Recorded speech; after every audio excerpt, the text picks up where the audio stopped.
The day I decided to stop being a good mother was a Sunday.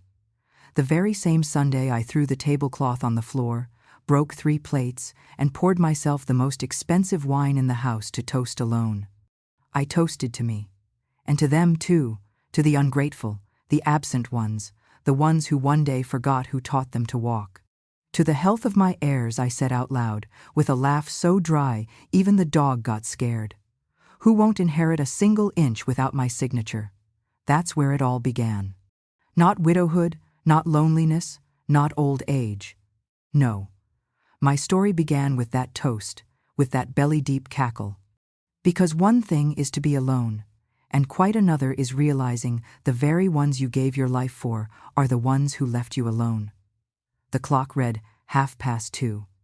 The exact hour my kids used to arrive, with the grandkids' laughter, the smell of barbecue, and the same old arguments about who sliced the bread thinner. But that afternoon, the only sounds were the fan's hum and the insistent tick-tock of the wall clock. That clock that never fails, not even if the world ends. I poured myself another glass, and as the wine slid slowly down my throat, I thought, how curious. Blood is inherited, but love expires through neglect. It didn't hurt. No, I was past that phase. What I felt was a mix of calm and old fury, as if after so much crying, I finally understood a mother can get tired of caring too. Nathan was the first to vanish. The firstborn who inherited his father's arrogance and the salesman's smile that always promises more than it delivers. "Ma, I'm swamped with work," he told me, and I, like a fool, believed him.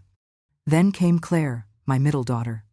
Always elegant, always proper, always absent. "I'm slammed, Ma. The kids, school, the gym, you know." And Ethan, the youngest, my spoiled one, who always had time for a coffee, stopped coming too, with the excuse that the shop's not doing well. White lies, all of them. Sundays emptied out like a house without an echo. That afternoon, after the toast, I walked to the sideboard and opened the drawer with the good table linens.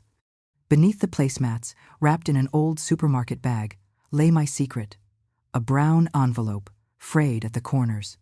Inside, the deeds. My name, in blue ink, Evelyn Moore, owner of the entire lot, every square meter of land where my kids had built their houses. The walls where they forgot me were raised on my name. And that, ugly as it may sound, gave me an almost physical pleasure.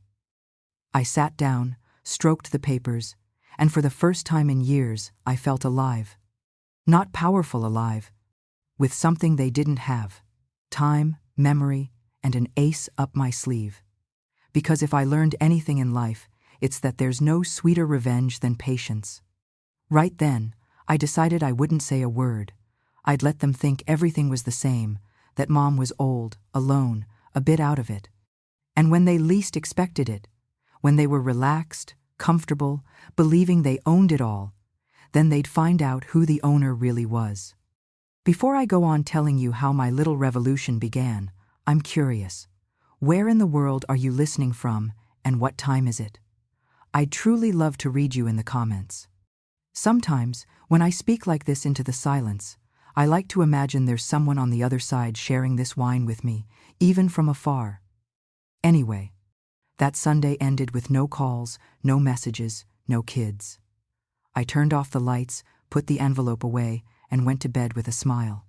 Because something told me that what was coming next, I wasn't going to be sad.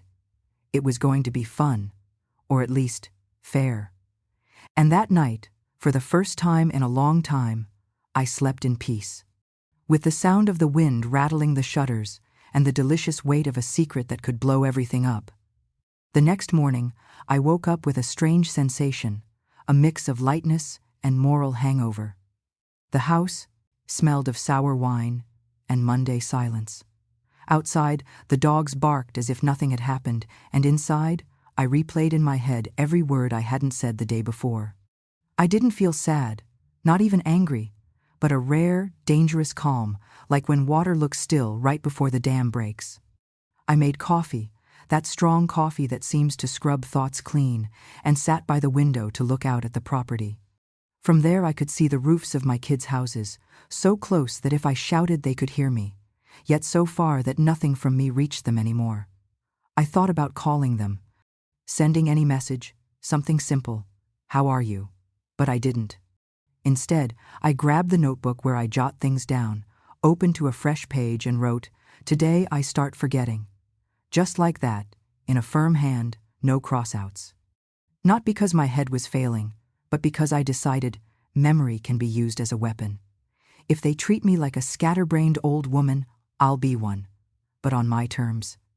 Mid-morning, the doorbell rang. It was Claire, with her expensive perfume and that tone of voice of someone entering a museum, not her mother's house. She brought a bag of fruit and a tub of expired yogurt. "Look, I brought you something for breakfast, so you don't have to go shopping. It's so hot out," she said, looking around as if the house were a relic that would belong to her someday. I smiled and pretended not to notice her hurry. "And your brothers?" I asked, knowing the answer. "Oh, Mom, you know. Nathan's on a new project, and Ethan, well, always with his stuff." "Right," I said. "Always with their stuff, never with mine." She grimaced and changed the subject. She asked if I was taking my pills, if I was sleeping and eating well. And in that moment, I understood she wasn't interested in my health, but in my vital signs.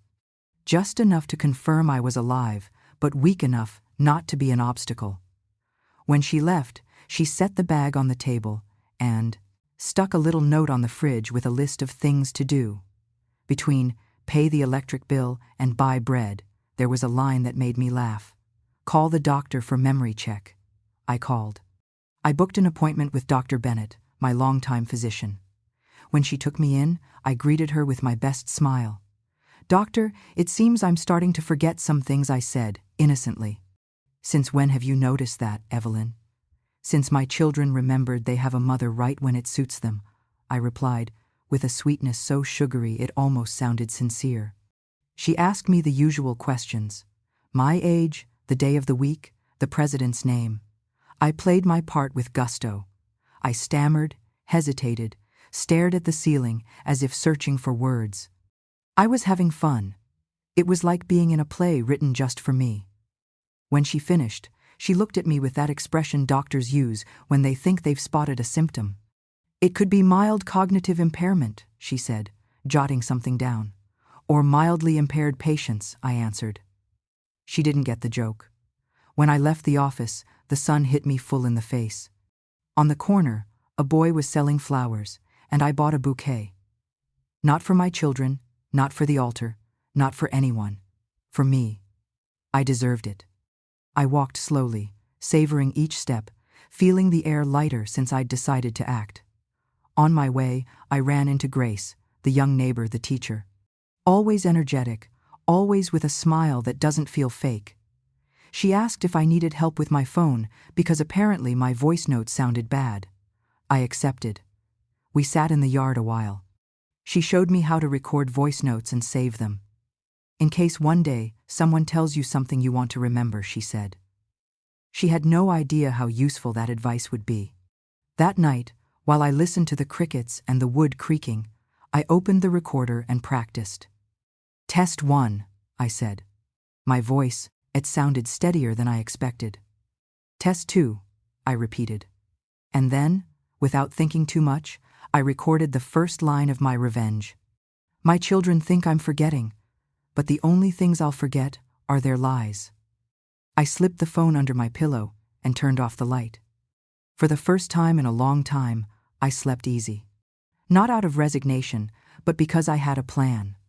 A slow, meticulous plan, cruel, if you like, but fair. Because if they wanted to see a confused old lady, I'd give them one. Until they understood, memory doesn't always fade. Sometimes it hides, waiting for the exact moment to remember everything. 2 weeks later, Claire showed up again.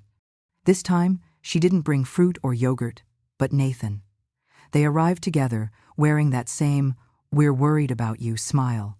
Eyes fixed on the sideboard where I usually keep important papers. I watched her enter as if inspecting a house she already felt was hers, and I knew at once they were plotting something. Nathan, on the other hand, was different. All forced cordiality, the kind of patience men practice only when money's at stake. "Mom, we came to help," he said, opening the folder under his arm. "I've been reviewing a few paperwork things, about the property, you know. With inflation and all, it's best to get the assets in order before it's too late." "Too late for what?" I asked, knowing it was a lure. "To avoid problems later," Claire cut in, avoiding my eyes. "It's for your peace of mind, Mom. They offered me a seat in my own house, like bank officials." I set 2 glasses of water on the table and left them there without inviting them to drink. Nathan opened the folder with a solemn air, spread out some papers with blue stamps, and started reading aloud bits that said nothing. Claire watched, nodded, smiled. "You need to sign here," he said at last. "It's just an assignment of rights, nothing changes. It's so we're covered in case something happens to you." I leaned slowly over the paper, pretending to read. Over the years I'd learned to look without looking, to seem distracted while seeing everything. Among the fuzzy phrasing and legalese, I caught the words "total" and "irrevocable transfer of title." I felt a little tingle in my stomach, a blend of anger and amusement. "And you drafted this yourself?" I asked, smiling. "Yes, of course," Nathan said. "A lawyer friend gave me a hand. We checked it. Everything's in order." He spoke with the confidence of a man already imagining the win. Claire pulled a pen from her purse and offered it to me like she was handing me a flower. "This way we'll all be at ease," she said, lowering her tone, searching for tenderness in a dry well. I stared at them for a moment and suddenly burst out laughing. It wasn't mockery or madness. It was the laugh that grabs you when you realize someone else's fear has the shape of a document. "Oh, kids. If you wanted to kill me with love, it backfired," I said, standing up. They looked at each other, puzzled. I turned my back, went to the kitchen, took the phone, and, with the screen facing the floor, pressed record. Grace had taught me well. "Where did you say I have to sign?" I asked, returning to the dining room. Relieved, Nathan pointed to the lower margin. "Here, Mom, and that's it. We'll handle the rest." I picked up the paper, moved it carefully as if it were fragile porcelain. "And this keeps me out of trouble, right?" I asked, without looking up. "Sure, Mom. Nothing but benefits," Claire cooed. "Ah," I said, "then you sign first, dear." Nathan's face changed color. No need. It's just a formality for you." "Oh, I see," I said slowly. "I'm the only one who signs, but the benefit is for everyone. How curious. That deal sounds familiar." Claire sighed, annoyed. Nathan closed the folder. "Look, if you're going to be like this, we'll leave it for another day," he snapped. "Perfect," I answered. "That gives me time to forget lately. I'm good at that, you know." The line hit them like a stone. They left in silence, without saying goodbye. From the window, I watched them walk to the house at the back, talking in low voices. His hands flailed, she nodded. They couldn't believe their plan slipped away so easily. When the gate shut, I sat on the couch with the phone still recording and checked the audio. It captured everything: the condescending tone, the lies, the pressure. I saved it in a new folder titled Useful Memories. I felt young again, like when I sewed dresses and every stitch was a way to keep control over something. That night, eating dinner alone, I replayed the scene again and again. I couldn't help it. It amused me. There was something theatrical in all of it, as if life were offering me the chance to perform my best role. Feign weakness to buy time, feign confusion to understand everything. After washing the dishes, I opened the drawer and took out the brown envelope with the deeds. I spread it on the table and ran my hand over it like a map. Every line, every seal, every old signature was a reminder that this land was mine. Not by inheritance or luck, but because I had worked to pay for it, brick by brick, while my husband lived convinced power came from the last name. I looked toward Nathan's house through the window.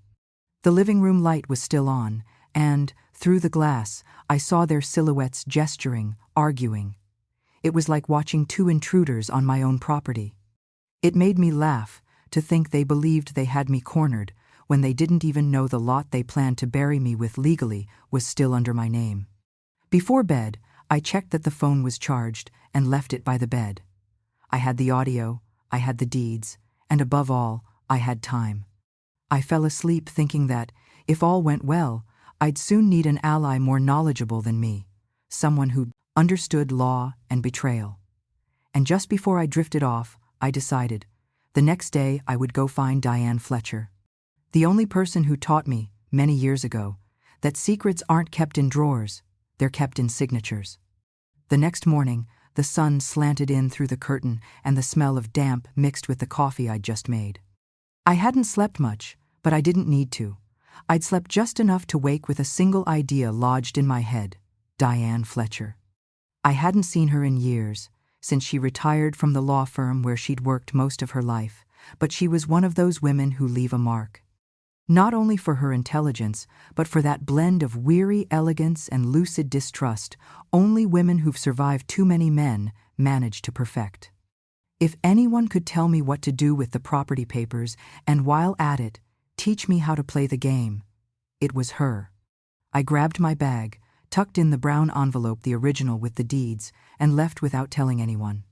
I walked to the bus stop with the feeling I was doing something clandestine, something that in a way carried me back to my youth, when I snuck out of my parents' house to go work as a seamstress and depend on no one.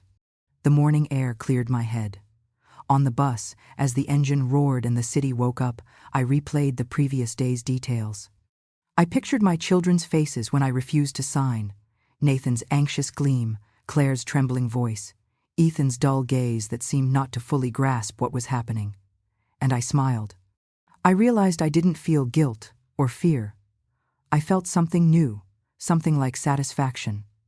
Diane lived in an old apartment, the kind with long hallways and walls packed with portraits.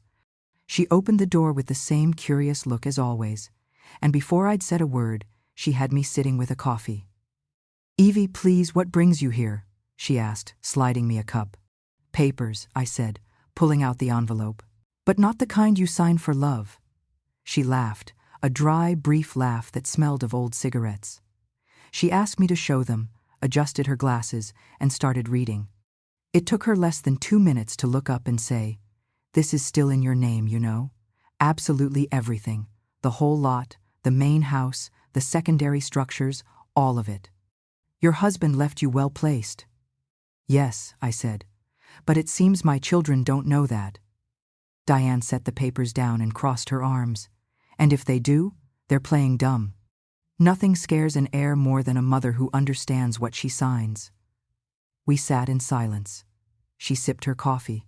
I took a deep breath. I told her about the attempted transfer, the documents, the visits disguised as concern, the audio I'd recorded on my phone. She didn't interrupt. She just listened, with the same attention I imagined she gave her clients when she still practiced. "You're doing well," she said at last. "Don't rush, don't talk, pretend. If they think you're weak, you'll see how they relax, how they make mistakes. That's when you've got them." I nodded slowly. "And what do I do with these?" I asked, pointing to the deeds. "Keep them where nobody looks, but maintain copies. I can hold one. If things get ugly, this is worth more than any young lawyer in a tie," she answered. I spent the afternoon with her, remembering stories from our book club days, talking about men who underestimated us, about children who made us feel old before our time. At some point, Diane pulled out a little notebook and jotted down some advice for me. "When someone tries to convince you to sign something, ask for time. Those in a hurry have something to hide," she said, with a half smile. I got home as the sun was going down. On the way back, I felt a kind of new adrenaline. It was as if I'd started a secret game, a chess match where every move had to be calculated, and I, for the first time, had the white pieces. I came in, hid the deeds somewhere new behind the shelf with the plates, where nobody looks, and made tea. While I stirred the sugar, I saw Nathan through the window talking to a man I didn't know. They stood at the back gate, pointing toward the land and gesturing like men negotiating. They didn't see me, but I saw them. That was enough to understand everything. They were planning to sell part of the lot, probably using that same paper I refused to sign. I chuckled under my breath. "Hurry up, Nathan, hurry," I murmured. "The faster you run, the harder you'll trip." That night I called Diane and told her what I'd seen. Her voice sounded calm, as if she'd expected it. "Perfect," she said. Let them move. You do nothing for now. Let them grow confident. If they need your signature, that's where we'll have them. I hung up and stayed quiet a while, listening to the far-off radio from Claire's house. I thought about how love rots slowly, without shouting, without blows. It rots from forgetting, from distance, from phrases repeated until they empty of meaning. And I thought of myself, of what I'd been, of the woman who worked her whole life believing affection is earned by giving, not realizing you can lose it that way too. Before bed, I wrote a line in my notebook. Let them think I'm fading. Then, when I flip on the light, it'll sting their eyes. I turned off the lamp, laid my head on the pillow, and smiled. I didn't fall asleep right away, but it didn't matter. I knew from that night on, every silence of mine would be a move. And the next one, the most important, was already on its way. A few days passed quietly, or at least, that's how it seemed. From the back of the property came the usual noises. A door slamming, a radio playing, Nathan's engine starting and dying over and over. Everything looked the same, but the air felt different, thicker, full of suspicion. There was something in the way Claire greeted me. From the sidewalk, that tight smile you wear when faking affection while counting an enemy's steps. Ethan, on the other hand, seemed nervous, as if he knew he was in the middle of something he didn't quite understand. It made me sad to see him so clumsy, so easy for the other two to manipulate, but I also knew if I pitied him now, I could lose my only advantage. Silence. That morning, Diane called early. Her voice sounded clear, awake, almost amused. Evie, you know what? I did some digging, she said, as if we were talking about a recipe. Your son Nathan has been asking at a real estate office about how to subdivide land. I went quiet.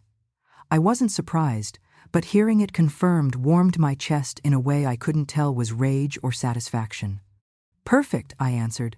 Let him wear out his shoes walking, so his feet hurt before he starts to run.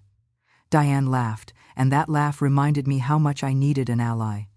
Dry, without tenderness, but with some affection tucked inside. I hung up and went out to the yard. I walked to the back fence and saw Nathan again talking to that suited man. They were looking over the land, pointing with big gestures, measuring by eye, as if they could divvy up the air. I stood there, a few meters away, unseen, catching scraps of conversation that the wind carried in broken bits. My brother handles the title. It's a matter of time. It's practically ours. The cynicism in those words gave me sudden clarity. I realized if I didn't act soon, they'd try something worse than a simple sale. They'd declare me incompetent to keep everything. That night, I invited Grace to dinner. I made pasta with sauce, opened a bottle of wine, and while she talked about her students and how tired she was, I thought about my children's eyes, about how their love had morphed into greed without anyone noticing the line. Grace was young, spontaneous, trusting. I told her a bit just what was necessary. That my kids, they were acting strange. That there were papers involved. That I worried they might make me sign something.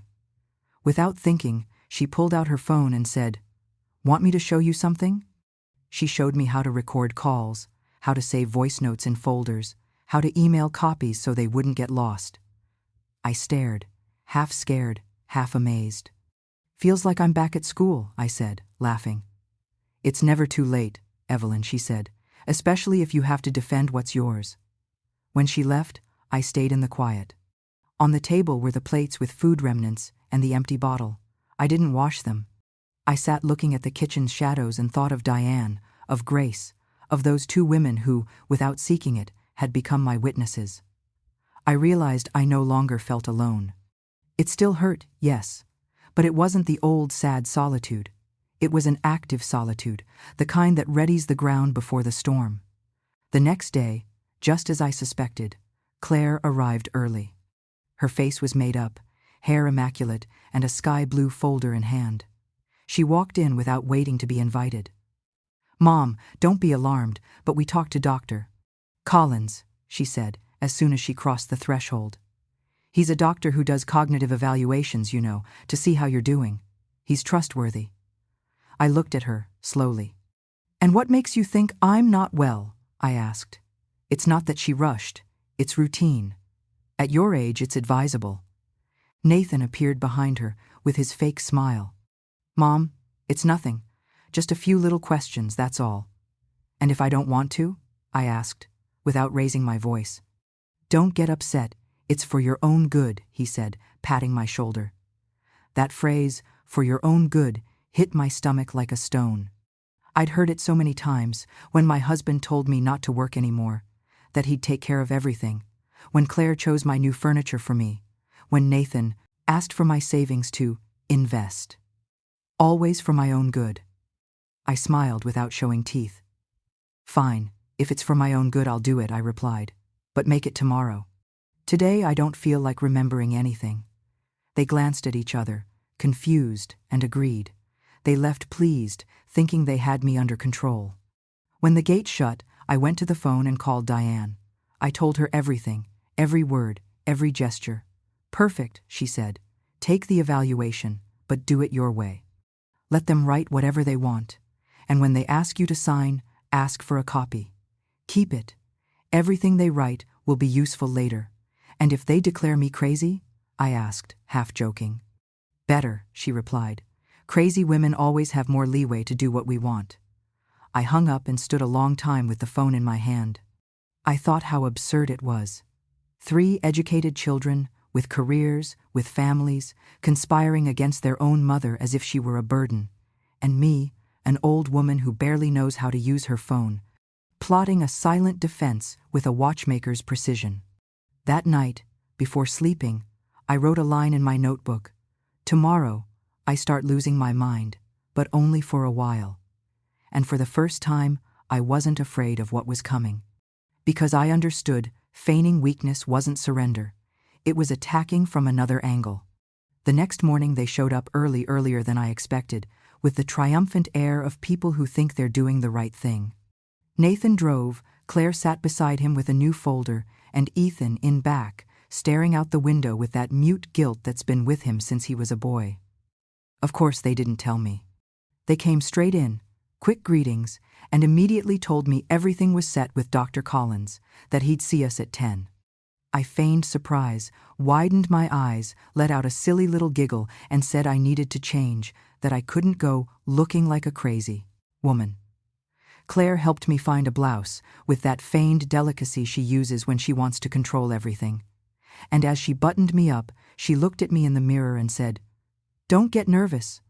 Ma, the doctor is a sweetheart." I caught the sugary perfume of her hair and had to hold back from telling her I'd prefer an open enemy to a daughter who talks to me like a patient. The office was full of plants and framed diplomas, everything very neat, with that mixed scent of lavender and disinfectant that lingers in places where people go to confirm something's wrong. Dr.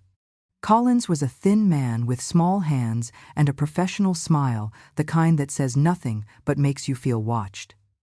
He greeted me, offered a seat, and said he would just ask a few simple questions. I nodded, eyeing my children from the corner of my eye.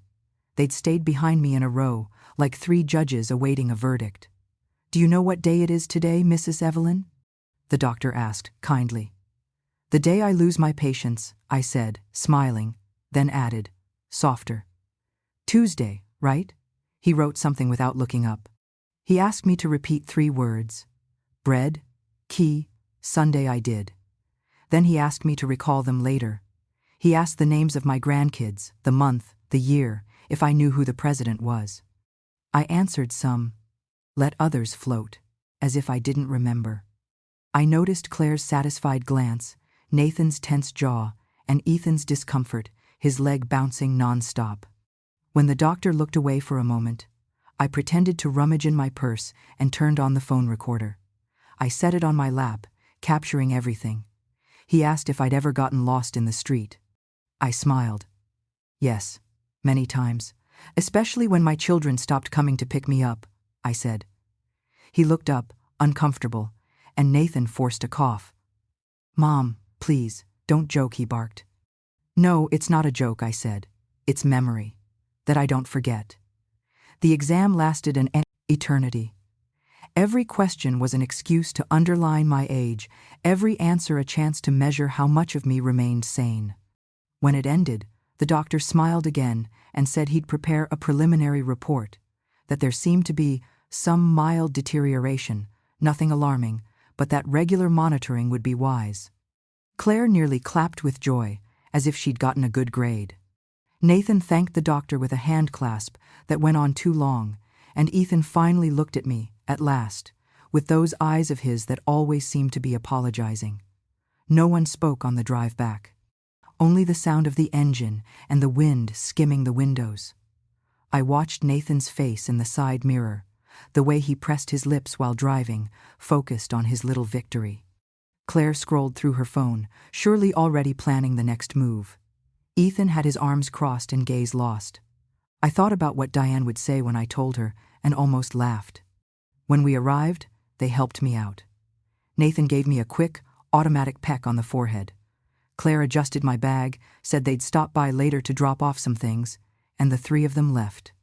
The gate shut with that long squeal I know so well already, like the house complaining with me. I went in, set the phone on the table, and played the recording. Everything was there. The doctor's voice, my answers, my kids' whispers in the background. I filed it in a new folder, dated it. Then I made tea and called Diane. "It went perfectly," I said as soon as she picked up. "He said I have mild deterioration." Diane let out a bark of laughter that did me good. "Then that's that, Evie. Now let them talk, get overconfident, make plans. Everything they do without you will help later. And if they try to sell something," I asked, "let them try. The property's still in your name. No fake paper will work without your signature. But keep everything, and if they ask you again to sign something, call me first." I hung up, sat a while in silence, and listened to the audio again. I didn't like my voice on the recording. It sounded older, more tired but also firmer. I thought that would be the voice I'd use to defend myself if I ever had to. That night I couldn't sleep right away. Outside, the wind battered the windows, and far off I heard music from Ethan's house. I lay staring at the ceiling and remembered when they were kids, the three of them running across the same yard where now they don't even cross paths. I remembered their laughter, birthdays, the summer sounds. All of it was still there, buried under layers of time, under the walls they built believing they were theirs. I realized that even if they no longer loved me, they still needed my name to stand. So I wrote another line in my notebook, which was already filling with little truths. Let them think I'm dimming. That way, when I switch on the light, their eyes will burn. And, for the first time, I felt I was no longer on the defensive. I felt that, without shouting, I'd begun my offensive. The following weeks were a kind of tense calm, as if the air itself knew something was brewing behind the walls. I lived my life with the same routine as ever, watered the plants, cleaned, listened to the radio, cooked for one, but I did everything with my attention, tuned to details, to sounds, to movements on the property. Something in the atmosphere had changed, something you feel on your skin before you see it. The gate opening without warning, murmurs from the back, the phone ringing less while the shadows moved more. Nathan began to show up often, always with that nervous energy of someone hiding something. Sometimes he arrived without ringing, said he'd come to check things around the house, paced the yard, looking at the property lines, calculating, measuring with his eyes, as if searching for a way to claim the air. One afternoon, I saw him from the window, talking yet again to that same, suited man.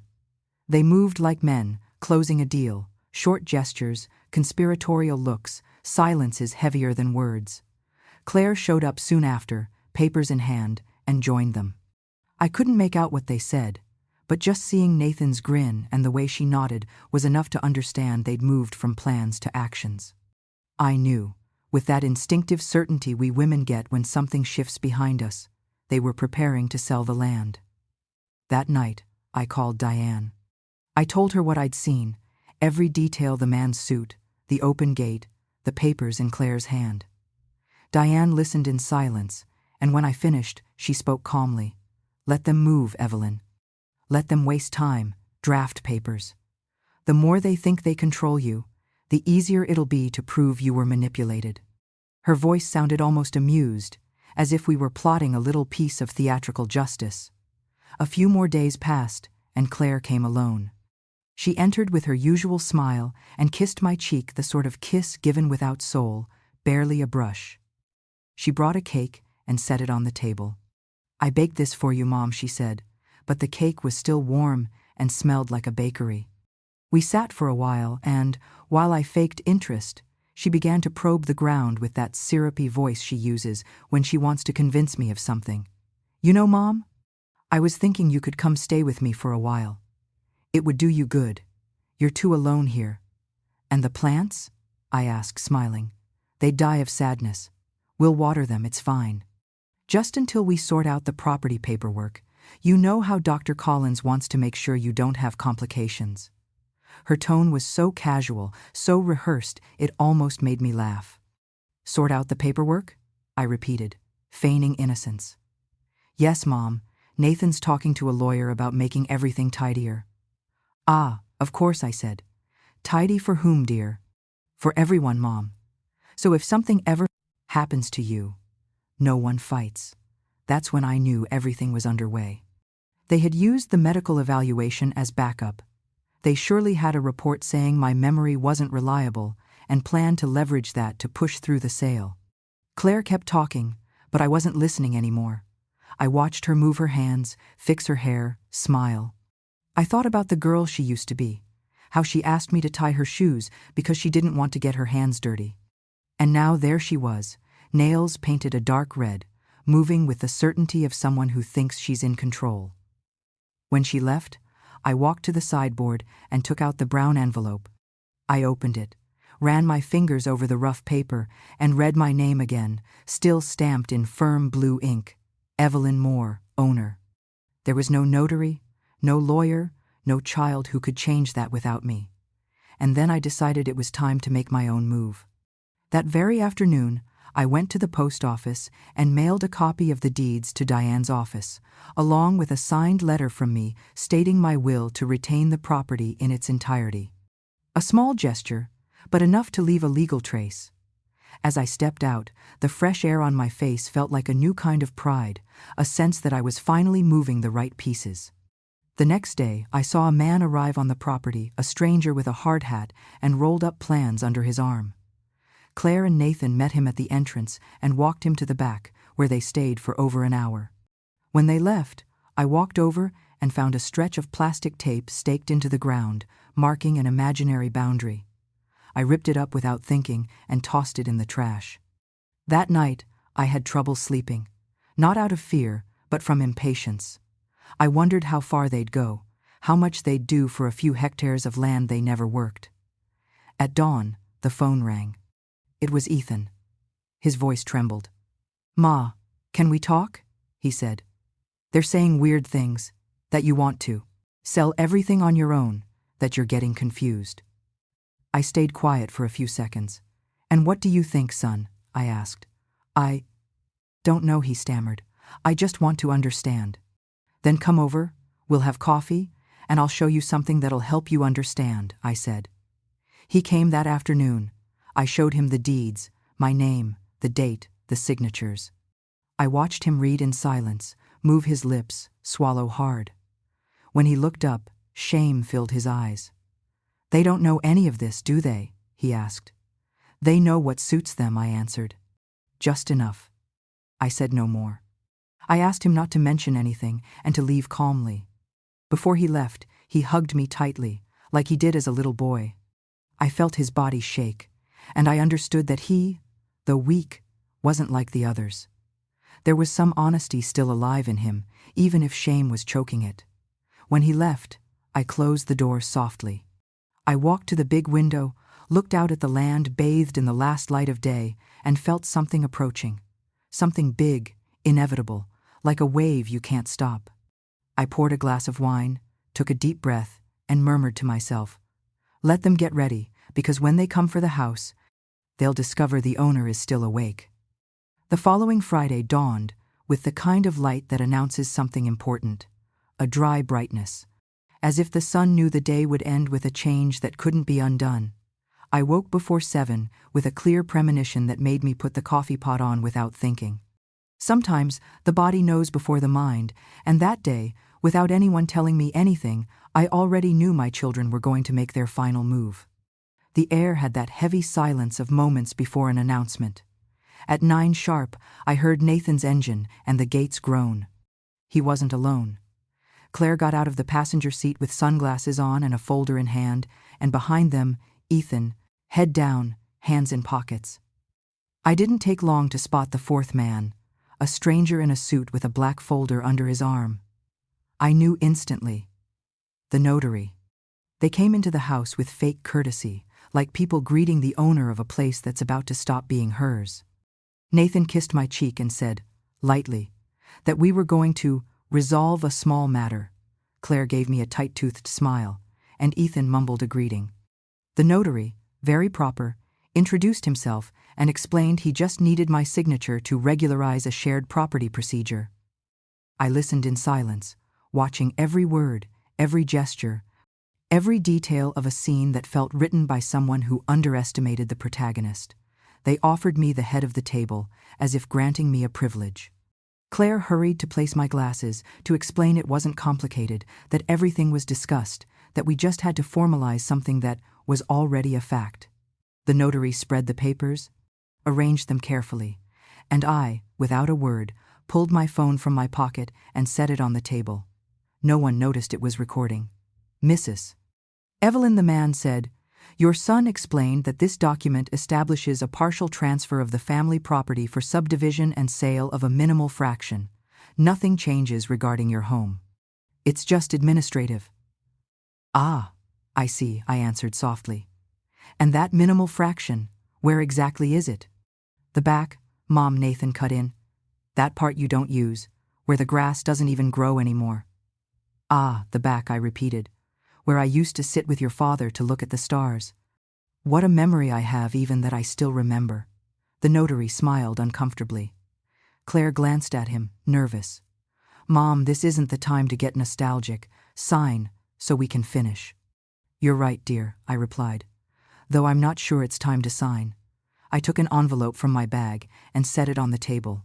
The dry slap of paper on wood froze everyone. And what's that? Nathan asked, with the voice he uses when something slips from his control. A copy of the original deeds, I said. Funny, but I didn't find any transfer in them, or partition, or shared ownership. Everything is in my name, as it has been for 30 years. The notary furrowed his brow, reviewed the papers he'd brought, then mine. A thick silence fell, the kind that makes a sound. Excuse me, ma'am, but, indeed, the registry still shows your name. There is no prior transfer, nor any authorization. Any sale without your consent would be null. Nathan went pale. Claire tried to smile, but her face stuck. Ethan lowered his gaze. The suited man cleared his throat, closed his folder, and muttered that he needed to check something in the car. He practically ran. Want me to tell you something, Nathan? I said slowly, savoring each word. I don't forget everything. He leapt to his feet, furious. What did you do, Mom? Who did you give those papers to? To someone who keeps them better than you. And since we're here, I'll let you know the back section isn't mine anymore. I sold it 2 weeks ago. What? Claire shouted. To whom? To someone who actually listens when I speak. Grace, the teacher next door. She's going to build something useful, not a monument to greed. My children's faces were a picture. Ethan took a step back. Nathan slammed the table. Claire clutched her chest like she couldn't breathe. You can't do that, Mom, Nathan said, voice cracking. That land was ours. It was mine, Nathan, I corrected. And from the look of it, it still is. The silence that followed was so thick you could touch it. No one moved. Only the clock's tick-tock and the leaves whispering in the yard. I stood up slowly, gathered the papers, slipped the envelope into my bag, and poured myself a glass of water. Claire tried to speak, but I stopped her with a gesture. No need to thank me. After all, you were the ones who taught me the value of my name. Ethan was the first to react. Mom, he barely said. I didn't know. I swear I didn't know anything. I know, son. But that doesn't make you innocent.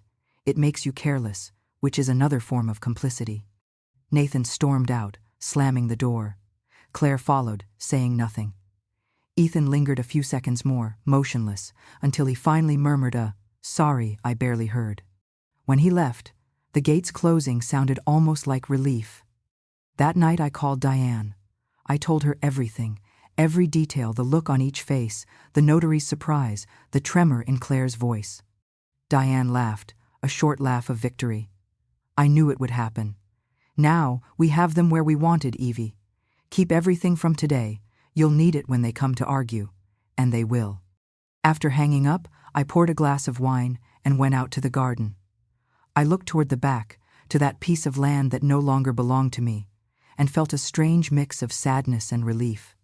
It was mine, yes, but it had never given me as much freedom as the day I stopped having it. I realized power isn't in what you own, but in knowing when to let it go. As the sky turned red, I thought of my children, of how love can twist without fully breaking, and how blood doesn't always bind. Sometimes it shackles. I promised not to shout, not to brawl like they did. My revenge would be to remain standing, with my house intact and my name still written where it had always been. And before going inside, I raised my glass to the sky and toasted in a bare whisper, "To those who thought the old woman had forgotten. Cheers to them, who are only now starting to remember." The days after the blow-up were quiet, but not an empty quiet, the kind that weighs in the walls, in the air, in the way the wind hits the windows. No more calls, no visits, none of those lukewarm messages with smiley faces Claire used to send to keep up appearances. Nothing. Only the echo of Grace's steps coming and going from the back lot, with plans under her arm and that enthusiasm people have when they're starting something new. Every time I saw her arrive, I felt a little lighter, as if life were rearranging the pieces in its own way, slowly, but with justice. It didn't take many days for the silence to break, not with an apology, the way I might have once wanted, but with a threat dressed up as concern. Nathan, of course. He showed up one afternoon unannounced, pounding on the gate. I opened because I wanted to look him in the eye. He came with a wrinkled shirt, tense face, hands in pockets, and that cornered man look that always appears when he runs out of control. He said we needed to talk, that it couldn't be that an emotional decision endangered the family estate. He sat without waiting to be invited, and before I could answer, he started talking fast, justifying himself, mixing phrases, searching for reasons where there was only greed. "You don't get it, Mom. What you did is insane," he said. "That sale makes no sense. It complicates all of us." "Why'd you do something like that without consulting us?" "Because I had no one trustworthy to consult," I answered slowly, pouring myself a glass of water. "And because, as far as I know, I'm still the owner of my decisions." "No, you don't understand," he insisted, raising his voice. "You're leaving us with nothing. You're pushing us to lose what's ours." I looked at him calmly, and that calm threw him off. His anger had nowhere to land. "Nathan, dear," I said, "I'm not leaving you with nothing. I'm leaving you with what you really have, what each of you has done on your own. If that isn't enough, that isn't my fault." Claire arrived a little later, unannounced as well, with that cloying perfume that precedes her lies. She came in, crossed her arms, and joined the scene, as if she were there to moderate a trial. "Mom, don't make this harder," she said. "Think of your grandchildren, of us. What do you gain with all this?" "Peace," I answered. "I gain peace. And you can't buy that, you defend it." The air was so thick you could slice it. Grace, coming in from the back, stopped dead when she saw them, hesitated about approaching. I looked at her and gave a slight gesture with my hand. She came anyway, steady, with her plans under her arm, and greeted them politely. "Good afternoon, something wrong?" she asked. Claire looked her up and down, as if she were an intruder. "Nothing that concerns you. This is a family matter," she said, in that sharp tone she uses when she feels threatened. "Then it'll be brief," I cut in, "because Grace isn't just my neighbor anymore. She's my partner." Nathan let out an incredulous laugh. Claire opened her mouth to say something and failed. "Partner?" He spat, as if the word was obscene. Yes, I replied. We've agreed to build in the back lot a small space for community workshops. A place where the women in the neighborhood can meet, learn, teach, be together. It will be called the Jacaranda House. The silence that followed was the best sound I'd heard in a long time. Grace smiled shyly. Claire went white, and Nathan muttered something under his breath I chose not to understand. You can't do that, he said at last. That land isn't yours to give away. You're right, I said. It isn't mine anymore. It's ours, in the broadest sense of the word. But don't worry, you'll have your share too. I went to the sideboard and took out a folder I had prepared that morning. Inside were 3 copies of a document Diane had drafted. I set them on the table, in front of them. They're loan-for-use contracts, I explained. You can keep living in your houses, but under certain conditions. The first is that you pay a symbolic rent, not in money and time. I want you to come 2 Sundays a month, no excuses, no phones, no lies. I want you at my table, talking. If you don't, you lose the right to use the property. Nathan laughed, not a happy laugh, the sound of disbelief mixed with anger. Are you crazy? He said. You're going to make us sign a contract to come see you? Exactly, I answered.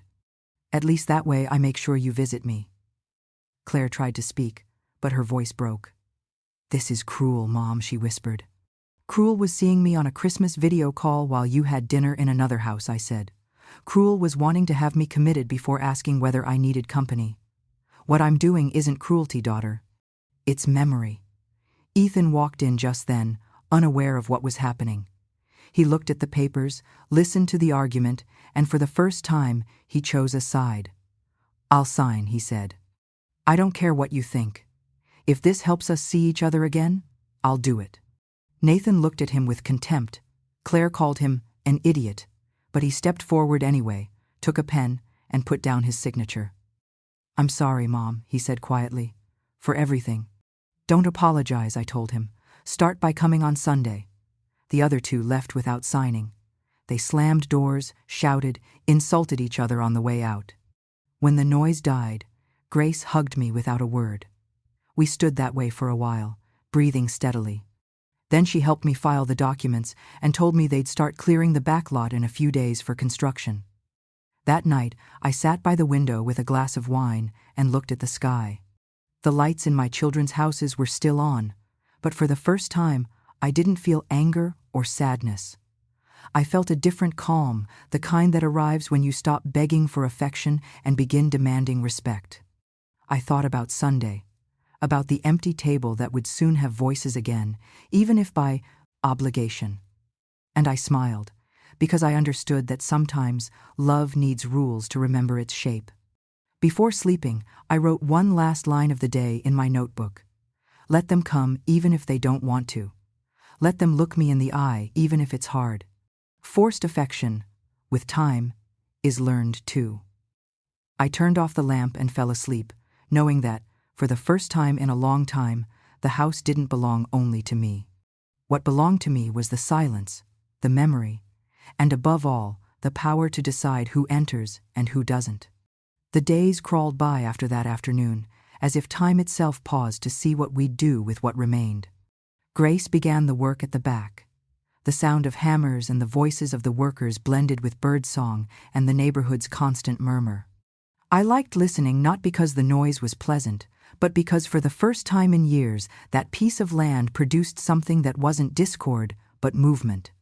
I watched from the window, tea steaming in my hands, as bricks stacked one atop another, and the space my children had tried to claim began turning into something else, into a place that breathed life and purpose. Diane came by now and then, always with her glasses hanging from her neck, and that way she has of seeing the world like a case file not yet closed. She brought papers, copies, documents reviewed. One afternoon, as we checked signatures and dates, she said she'd received a letter from a lawyer. Claire and Nathan had initiated legal mediation. Not directly against me, but against the sale of the back lot, alleging abuse of trust and lack of lucidity. Of course, logical. If they couldn't beat me with lies, they'd try with procedure. They'll want to take you to court, Diane said bluntly. And I'm warning you, They'll use Dr. Collins's report. Perfect, I replied, without blinking. Then I'll use the recordings. She smiled, satisfied. I knew that phone would end up your best lawyer. The meeting was set for a Tuesday, in a small room at the Municipal Mediation Center. Not a formal trial, but it smelled the same. Heavy air, the murmur of young attorneys, looks meant to intimidate. I entered with Diane at my side, no cane, no help, and sat across from them. Nathan, in a suit, with the dark circles of someone who hasn't slept in days. Claire impeccable, with that severe expression she uses to hide insecurity. And Ethan, once again in the middle, staring at the floor like he wished he didn't exist. The mediator was a young woman, soft voice, infinite patience. She explained the goal was to reach an agreement, to let each side speak and understand the other. I nodded, feigning interest. Nathan spoke first. He talked about his concern, how they'd noticed me different, the signs of disorientation they'd observed. He used a condescending, almost compassionate tone, like a model son trying to save his mother from herself. Claire backed him up, added studied phrases, cited the medical report, my lack of judgment, and impulsive decisions that, according to her, could harm the family's well-being. When they finished, the mediator invited me to respond. I took a breath and pulled a folder from my bag, identical to theirs, but heavier. I set it on the table, unzipped it, and took out, one by one, the copies of the audios I'd recorded, transcribed by Diane. Before we go on talking about my lucidity, I'd like you to listen to this, I said, without raising my voice. Diane played the first one. Nathan's voice rang clear, unmistakable. We have to have her declared incompetent before she starts signing weird stuff. Then Claire's, lower, more venomous. If we do everything fast, she'll never even notice. The silence that followed was dense, almost physical. The mediator frowned, made a note, and Ethan lifted his head, stunned. Nathan tried to speak, but only managed a stammer. That was taken out of context, Claire said, voice quivering. Mom, it wasn't like that. The context is very simple, I said, looking at her. Me, alone in my house, the three of you planning how to erase me. That's the context. Nathan ran a hand over his face, exasperated. Mom, you don't understand. We only wanted to protect you. Yes, I know, I said. For my own good, as always. Funny how every time you want to protect me, I lose something. Ethan spoke then, voice trembling. I knew they were doing something wrong, he said, but I didn't have the courage to stop them. I'm sorry, Mom. No need to apologize, I said. Just don't forget. The mediator took a deep breath, scribbled a few notes, and said that in light of the evidence, the sale of the land and my legal capacity were not in question. She proposed closing the case and letting the family matters be resolved privately. Claire nodded, eyes glassy, and Nathan simply stood and left without saying goodbye. When it was over, Diane walked me to the door. Outside, the air was mild, and for the first time in a long time, I felt I could breathe without weight on my chest. I leaned on her arm and said, I don't want them to suffer, Diane. I just want them to learn. They've learned already, Evelyn, she replied. What they haven't done is accept it. That night, back home, Ethan came to see me. He brought a bag of empanadas and a bottle of cheap wine. We sat at the dining table, the same where everything began. We ate in silence, and then he looked at me with a mix of guilt and relief. Mom, if you want, I can help with Grace, with the build. I'd love that, I said, but not as punishment as my son. He nodded, moved, and for a moment I saw the boy he'd been, the one who stayed up with me when it rained and thunder scared him. Before he left, he hugged me long, without words. When I closed the door, I stood still a while, listening to the distant clang of the workers, the echo of Ethan's steps receding down the path. Everything felt different. Fear, anger, loneliness, all of it had changed shape. That night I wrote a new line in my notebook. Justice doesn't always shout in court. Sometimes it sits down to dinner with you and looks you in the eyes. And for the first time in a long time, I slept without the weight of the past on me, knowing what followed wouldn't be revenge, but peace. A peace earned, not begged. Work on the backlot moved faster than anyone expected. In a few weeks, the smell of fresh cement mixed with the perfume of jasmine climbing the fence, and each morning, when I opened my windows, the hammering sounded like a new kind of music, one that marked the end of secrets. Grace came by almost daily, hands dusty, eyes alight, speaking with excitement about the workshops they'd open when everything was ready. Sewing, pottery, reading, cooking. A place for women who don't want to sit still, she'd say, and I smiled, because deep down I knew she meant me. Diane came often too, not just for the papers but for the pleasure of sitting with coffee in the yard, watching life rearrange itself at its own pace. She told me about her grandkids, the books she was rereading, how much she enjoyed not having to answer to anyone. Sometimes she fell silent, looking at me with a gaze that mixed tenderness and admiration, and I pretended not to notice so I wouldn't cry. Everything was in order, and after so much chaos, that felt almost strange. Sundays began to take on a different color. The first one was awkward, full of clumsy silences and sidelong looks. Ethan kept his word and arrived early, with croissants and a tentative smile. Behind him, as if not to break the habit, came Claire, dressed in white, with a store-bought tart and a bouquet of flowers. You could tell she came more out of pride than affection, but I hugged her anyway. Nathan was late, and when he finally came, he just gave me a quick kiss and stood by the door, as if afraid to stay too long. No one mentioned the case, nor the contracts, nor the sale of the lot. We talked about the weather, the grandkids, anything that didn't hurt. I let them, without reproach, without irony. Sometimes, peace needs silence to take shape. As the weeks passed, the gatherings became more natural. Ethan took charge of helping with the build. Grace grew fond of him and taught him to mix paint, to handle tools. Claire brought food, stayed longer, asked about my health, even helped tidy the house without commentary. Nathan, though still distant, began to come on Sundays, first out of obligation, later perhaps out of habit. I watched him from the kitchen, standing in the yard, looking at the back lot, and sometimes I wanted to hug him, but I learned not to force gestures. Some loves only bloom if you leave them alone. One day, when the new center's walls were already painted and the freshly varnished benches were in place, Grace suggested planting a tree in the middle of the yard. A jacaranda, she said, so that every spring it fills with lilac flowers and reminds us that beauty can grow from what's broken.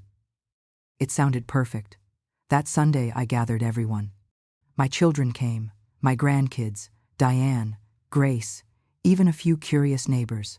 The sky was clear, the sun gentle, caressing rather than burning. We dug a big hole together and set the small jacaranda, still thin, fragile, but full of life. As we packed the soil around the trunk, Claire leaned in and whispered, barely audible, "I don't know if we deserve to be here, Mom." "Of course you do," I replied. "This isn't punishment. It's a beginning." Nathan came up next, hands dirty with soil. He looked at me with tired eyes and an expression I hadn't seen in years. "I was an idiot," he said. "I thought all this was mine, and only now do I see the only thing I ever had was your patience." "Well, patience wears out too," I said. "But you've got a little left today." He chuckled, faintly, and for the first time in a long time I saw something like peace on his face. Ethan stood by the tree, holding the watering can, helping his youngest pour. Damp earth, the smell of cut grass, and the children's laughter blended with a good kind of silence, the kind that doesn't weigh, but wraps around you. Diane, standing beside me, handed me a violet ribbon. "To tie to the trunk," she said. "A symbol, like you like." I tied it carefully, and my hands trembled not from weakness, but emotion. We all stood a while, gazing at the newly planted tree. Grace, eyes shining, said that when it bloomed it would be the place where all the neighborhood women gathered to tell their stories. "So none of us feels invisible," she added. And though no one said it out loud, we all knew that in some way that story had begun with me. As the sun dipped, the kids ran across the yard and the adults collected coffee cups. Nathan and Claire said goodbye without promises, but with less distance. Ethan stayed a bit longer, helping me put away the chairs. Before leaving, he looked at me and said, "You know, Mom, I thought I'd lost you, but I think I never truly knew you until now." I smiled and touched his face. "It doesn't matter, son. It's never too late to start looking properly." When everyone left, the yard was full of footprints in the damp earth. I sat in my usual chair, looked at the jacaranda, and felt a new peace, the kind you can't buy or beg for, the kind that arrives when you no longer expect anything, yet life still gives you something back. Night fell slowly. I lit a candle on the table and poured a glass of wine. I toasted alone, not with sadness, but with a quiet joy. To the forgettings that saved me, I murmured, and to the memories that gave me back my name.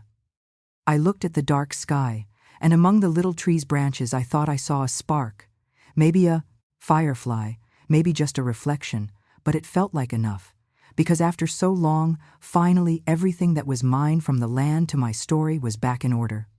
And before going in, looking out at the garden, I whispered with a smile, "If one day they forget again, let them check the title. My name's still there." And that's how my story ends. I don't know if it was revenge or a lesson, but I do know that, for the first time in a long time, I slept easy knowing my voice was worth something. If you've made it this far, thank you for staying with me, for listening, for not leaving me alone in this memory. And now I'm curious. Has anything like this ever happened to you? Tell me in the comments. I want to read you. Oh, and if you want to keep listening to stories like this, real, uncomfortable, alive, subscribe. I promise to keep talking, even if it hurts sometimes.